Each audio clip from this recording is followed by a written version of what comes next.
We took turns stirring this witch's brew as darkness crawled across the yard. The blossoms on the morning glory vine were little tight blue fists, and you could hear husky sighing from the cornfield across the fence. Grandma looked up. Far out to the west, down where the road and the Wabash tracks seemed to meet, she scanned the far horizon, maybe waiting for me to ask what she was looking for. "What are you looking for, Grandma?"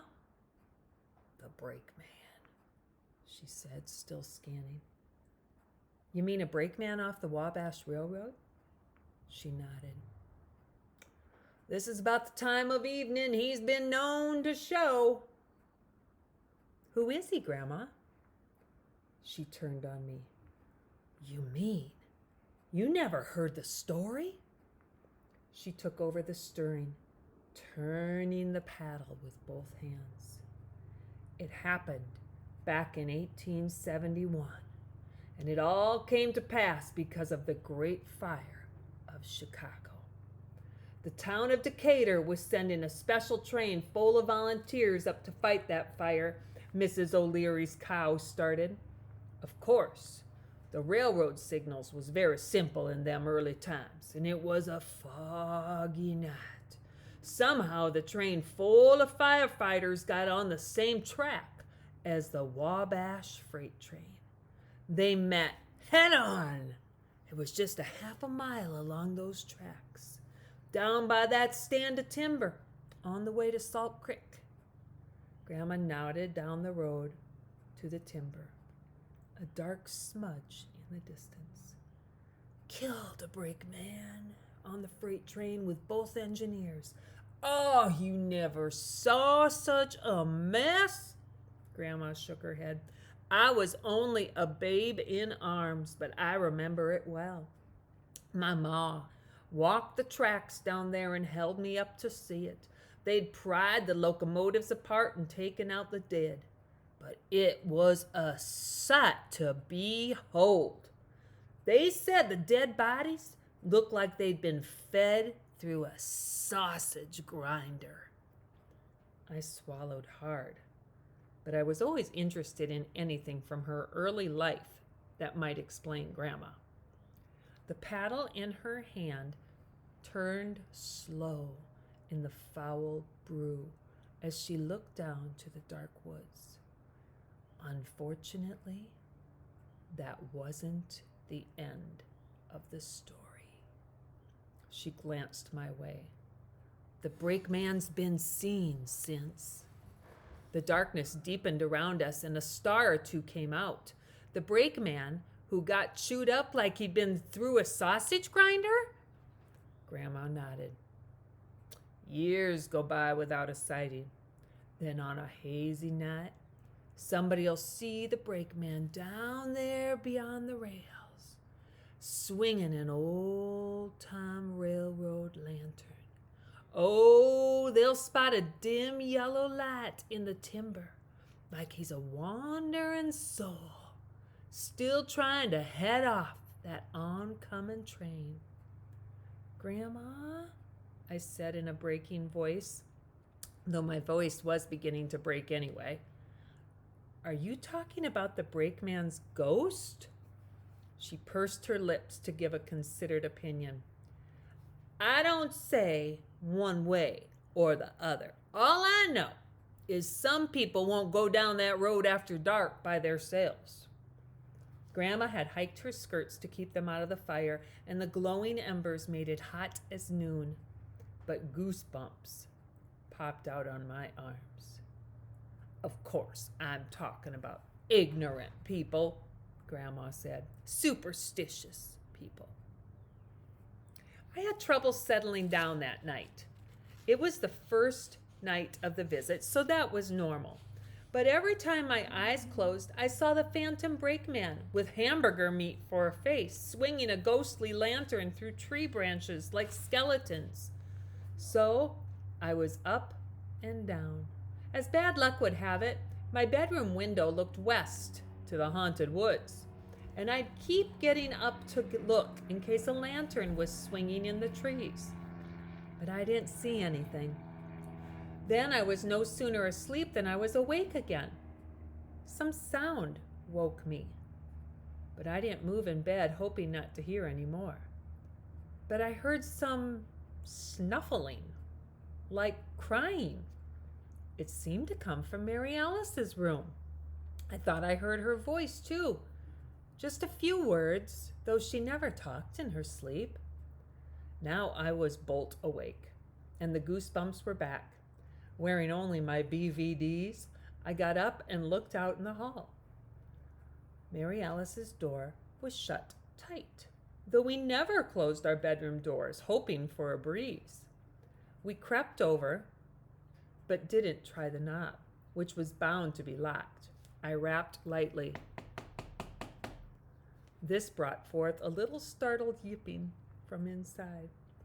Quicker than if I had awakened her, her little feet padded across her creaking floor. Her keyhole spoke.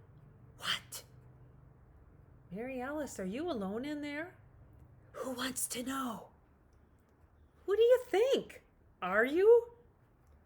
"No," she said, "and don't whisper so loud."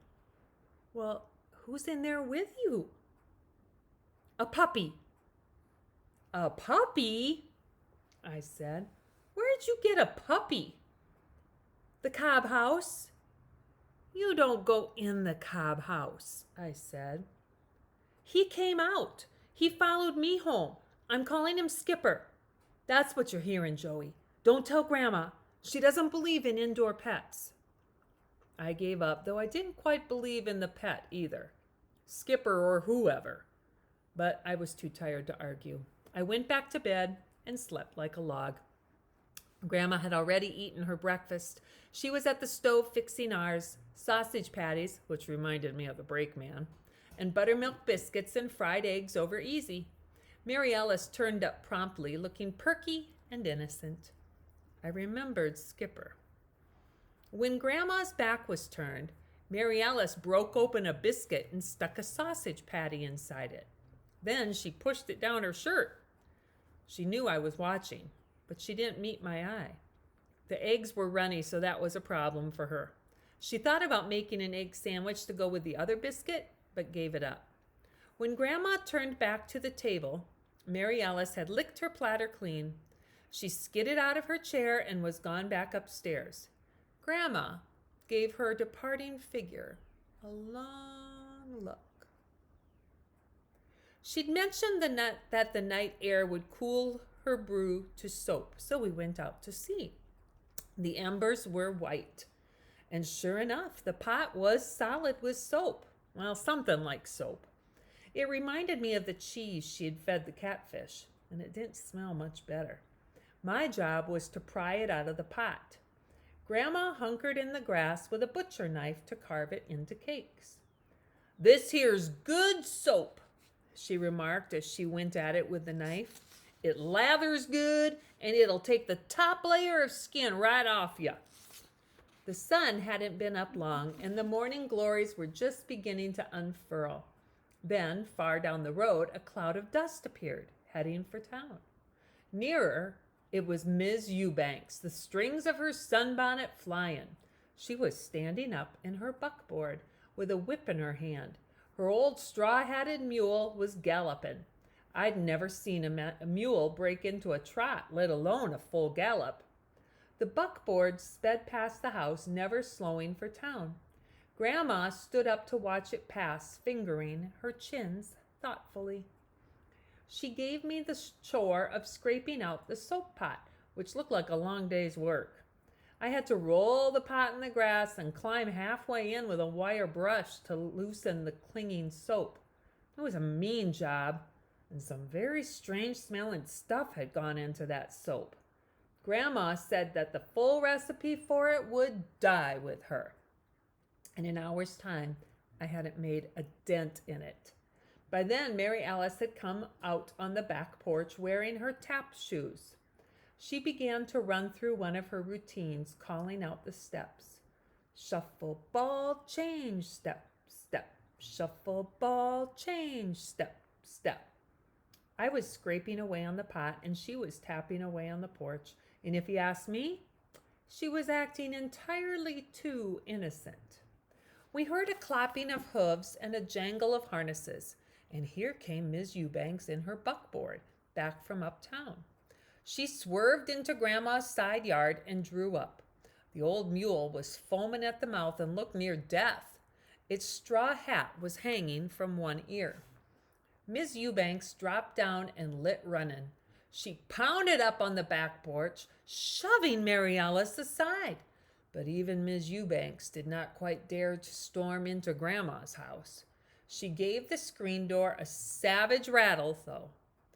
Grandma appeared big behind screen wire. "Well, Idella," she said, "what have you got a burr under your tail about now?" Miss Eubanks was wheezing. She turned up the sleeves on her feed sack dress. "I need my girl back! You got her in there!" "What have I got that's yours?" Grandma queried. "Vandalia! You got her! She didn't come home last night and she ain't at work today. She was seen coming in this house. That girl done brought her." Miss Eubanks poked a finger in Mary Alice's face, which was frozen with fear. I was observing the scene over the rim of the soap pot, and I was all eyes. "Who's seen her come in here?" Grandma said. "I didn't." "Everybody in town!" Miss Eubanks barked. Grandma nodded.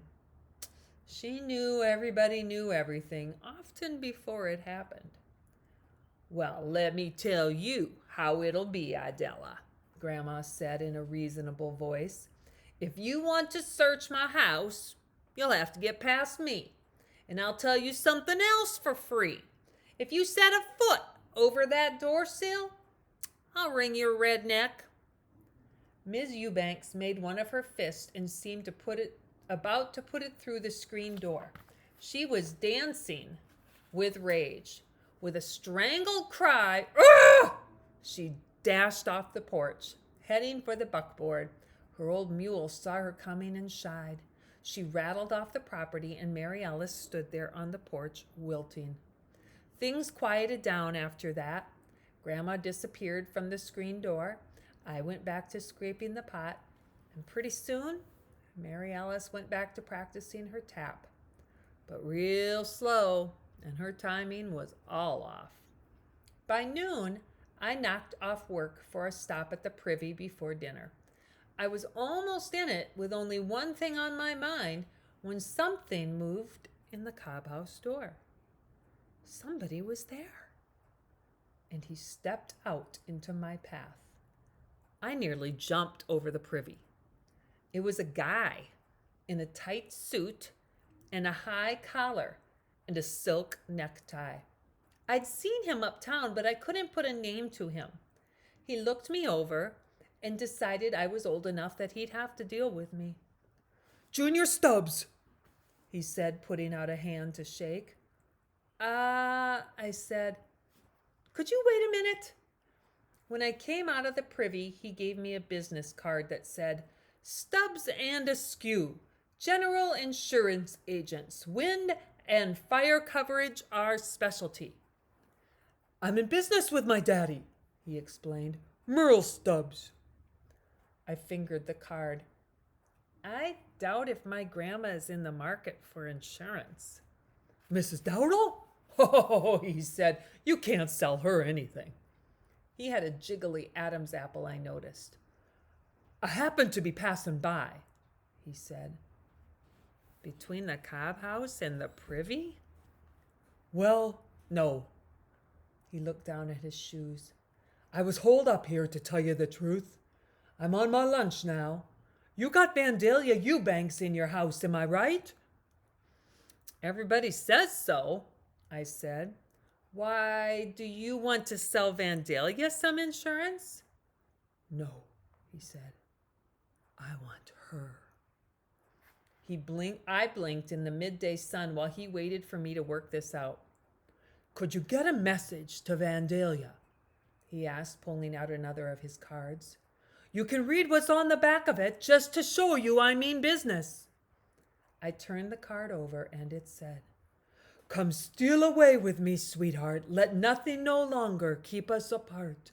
Break yourself free of your mother's rule. She never knew love, and she's just being cruel.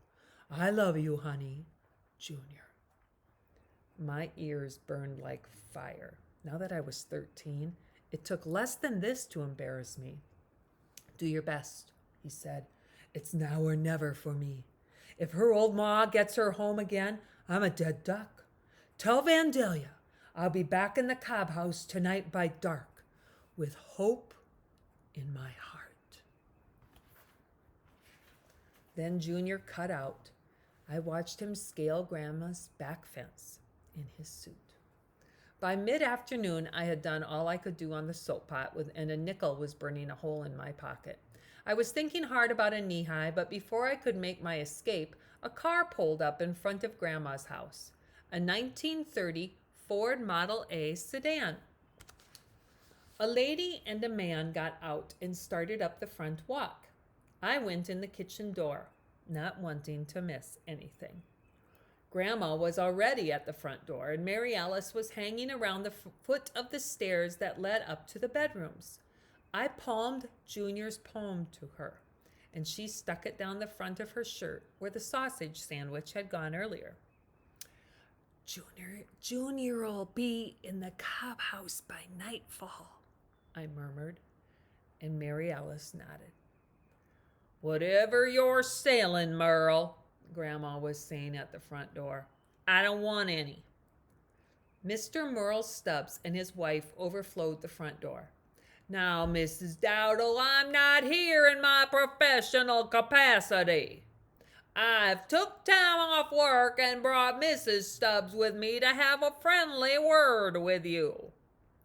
They got their feet in the door, and Grandma let them take chairs in the front room. What do you want? She said, not sitting. Nothing in the world but to chat with you on a private matter. Mr. Stubbs shifted one leg over the other. There's no private business in this town, Merle, Grandma said. Everybody's private business is public property. Yes, and you've stuck your nose in ours, Mrs. Stubbs said, speaking up sharp. You've got that Eubank scale upstairs this minute. Mrs. Stubbs glared at the ceiling. She's trying to steal my son, and you're helping her out. She's gotten away from her ma, so she's halfway there. Grandma's spectacles flashed her a warning, but Mr. Stubbs said, Now, Mrs. Stubbs is upset and off her feed about our boy Junior. He's lost all his judgment and wants to marry a Eubanks. Do tell. Grandma's big arms were folded in front of her. So what? Well, we've got a position in the community, Mr. Stubbs said.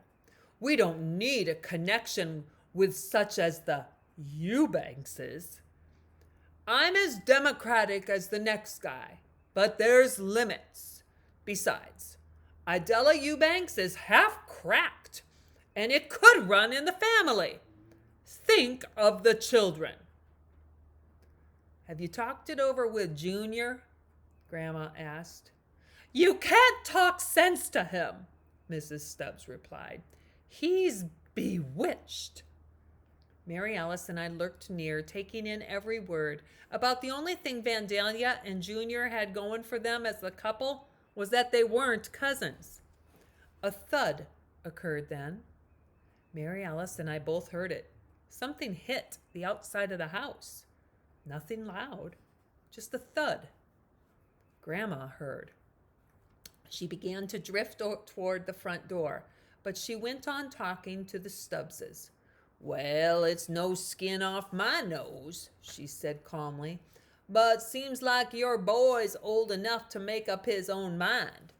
How old is he? 30, Mrs. Stubbs said. But he's a young 30. Grandma was at the front door now. She pulled it open and stalked outside. We all followed, naturally, to find her in the middle of the yard with her hands on her hips, staring back at the house. A ladder had appeared, propped against the sill of an upstairs bedroom. On the top of the ladder was Ms. Idella Eubanks in her sunbonnet. She was working away, trying to jimmy loose the catch on a window screen. Grandma gazed.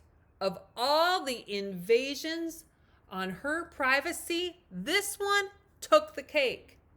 For the love of Pete! Mrs. Stubbs looked up, shading her eyes. It's that trashy Eubanks woman trying to get her girl back. I hope she does. I hope she takes her home and sticks her down the well. Ms. Eubanks had to notice the yard below had filled up with people, but now she had the screen loose and was ducking under to get inside. She had one knee on the sill.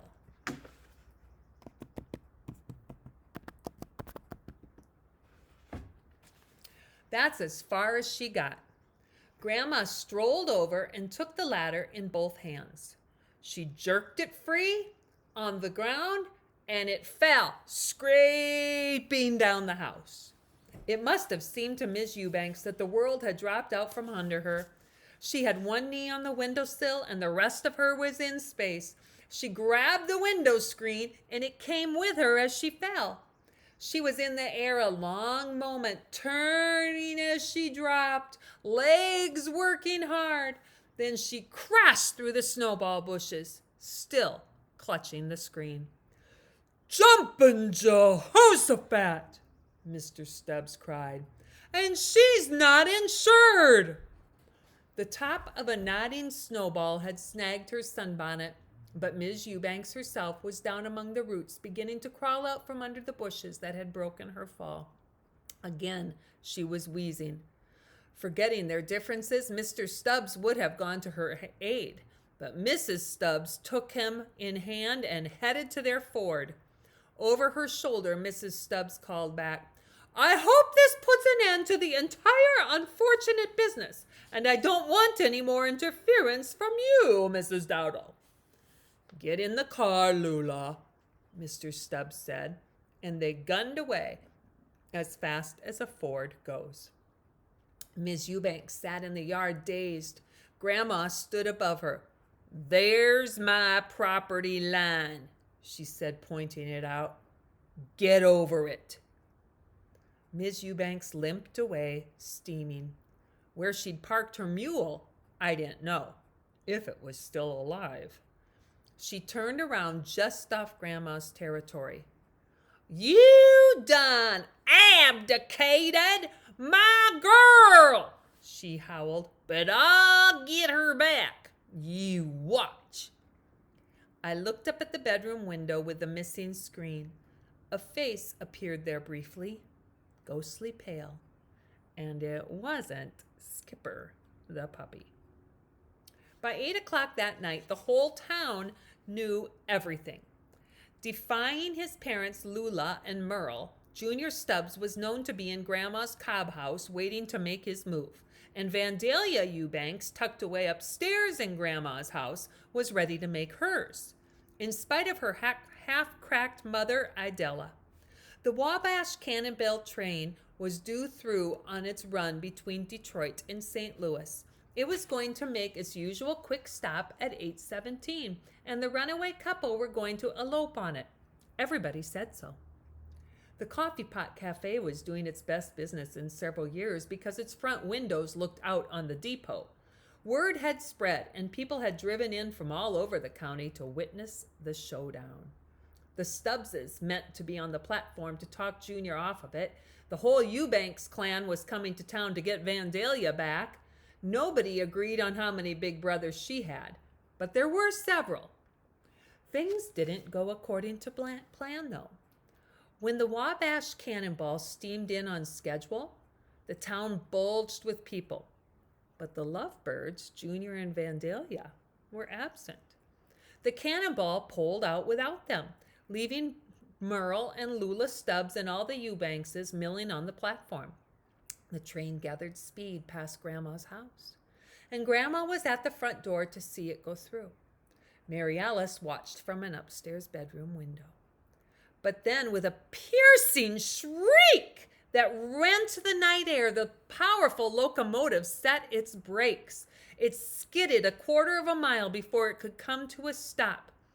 There was a little haze that night, a little mist. Down by the haunted timber, a deathly figure stood, shrouded in black, swinging an old-time lantern. The phantom brakeman seemed to hover between the tracks, dimly bathed in a yellow lantern light. The engineer stuck his head out of the locomotive and stared down the track with widening eyes. But before he could send the firemen to investigate, the ghastly figure had vanished in the haze, melted in the midst. But it gave Vandalia and Junior their chance. They came up hand in hand from the other side of the Wabash tracks and scrambled aboard the open platform at the back of the parlor car. When the cannonball pulled out again, they were on it, together at last. That was one night Grandma did not have to wake herself up to go to bed. As I came in from the front room, she was there in her platform rocker, saying to Mary Ellis, "Next time you bring home a stray, make it a puppy." Mary Alice stared at her. "You can call it Skipper," Grandma suggested. "How'd you know?" "I heard you tell your brother that Vandalia Eubanks was a puppy. I can hear all over the house. I got ears on me like an Indian scout, and I don't sleep." Grandma looked up at me. "Get everything squared away?" she asked. And yes, I had. I had taken off Grandpa Dowdle's big old black overcoat and put it back in the cob house with the old lantern where I had found them. The end.